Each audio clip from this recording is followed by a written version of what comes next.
안녕하세요. 백수를 부르는 심리학의 논두렁입니다. 오늘은 청소년 상담에 대해서 이야기하도록 하겠습니다.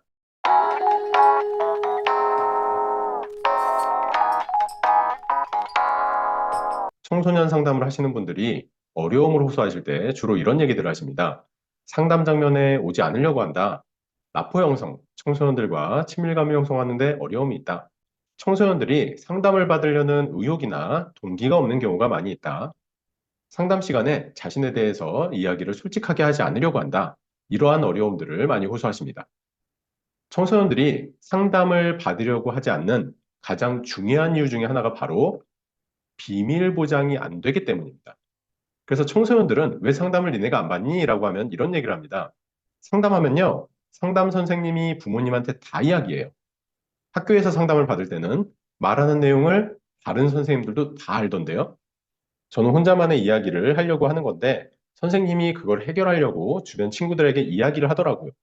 그래서 아이들은 이러한 이유를 대면서 상담을 받으려고 하지 않는 경우가 많이 있었습니다. 청소년들이 상담을 안 받으려고 한다는 이유는 어떻게 얘기하면 청소년 상담에서 가장 중요한 한 가지라고 이야기를 할 수 있을 것입니다.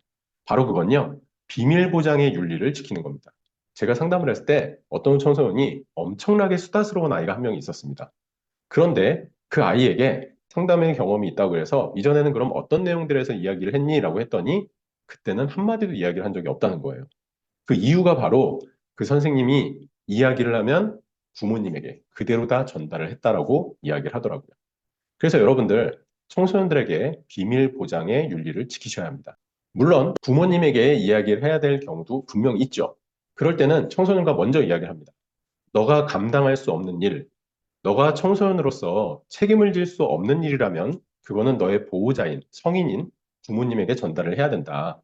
그런데 전달을 할 때도 너랑 얘기 안 하고 그냥 전달하는 게 아니라 너와 상담하는 과정에서 먼저 이야기할 거야.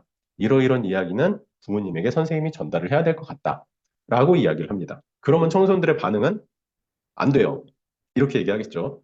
그러면 이제 상담에서 또 다뤄야 되는 게 이거예요. 너의 이러한 문제를 부모님에게 이야기하면 부모님이 어떤 반응을 할 것 같은데, 부모님이 어떻게 이야기를 할 것 같은데, 이런 이야기를 다루면서 상담에서 이 과정까지 여러분들이 다루셔야 되는 겁니다. 그래서 여러분들 꼭 기억하셨으면 좋겠습니다. 청소년 상담을 할 때 비밀 보장의 윤리를 지키시고요. 그래서 제 개인적인 상담을 할 때는 상담 계약서를 만들고 비밀 보장에 대한 내용이 있습니다. 그 비밀 보장에 대해서 하지 않을 때는 어떻게 할지 먼저 이야기를 하고 청소년들과도 상담을 시작합니다.